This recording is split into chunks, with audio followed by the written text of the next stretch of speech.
আন্তর্জাতিক অপরাধ আইন বিশেষজ্ঞ ও আন্তর্জাতিক অপরাধ ট্রাইব্যুনালের চিফ প্রসিকিউটরের বিশেষ পরামর্শক টবি ক্যাডম্যান বলেছেন, ভারত একটি গণতান্ত্রিক দেশ। তারা বাংলাদেশের বিচার ব্যবস্থার প্রতি সম্মান জানিয়ে জুলাই গণহত্যার প্রধান আসামি শেখ হাসিনাকে ফেরত পাঠাবে বলে আশা রয়েছে। বুধবার ট্রাইব্যুনালের চিফ প্রসিকিউটর ও তদন্ত সংস্থার কর্মকর্তাদের সঙ্গে বৈঠক শেষে তিনি সাংবাদিকদের সঙ্গে একথা বলেন। টবি ক্যাডম্যান সাংবাদিকদের বলেন, ট্রাইব্যুনালের যেসব আইন সংশোধিত হয়েছে তা সঠিক হয়েছে। আইনের আরও সংশোধনের প্রয়োজন হতে পারে, সে ব্যাপারে আমরা সম্মিলিতভাবে আরও কিছু বিষয়ে প্রস্তাবনা দেব।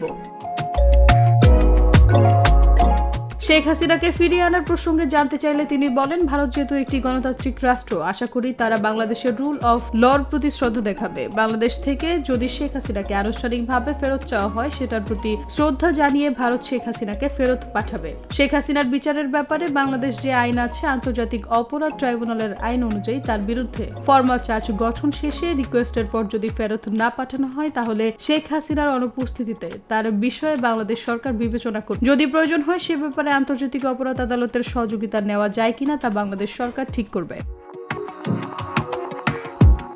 বিশ্বের বিভিন্ন দেশে মৃত্যুদণ্ডপ্রাপ্ত আসামিদের ফেরত দিতে চায় না, এ বিষয়ে টবি ক্যাডম্যান বলেন, বাংলাদেশের বাস্তবতাটা আলাদা। এই বিষয়ে ওইসব দেশকে বুঝতে হবে। আদালত ঠিক করবেন মৃত্যুদণ্ড দেওয়া হবে কি হবে না।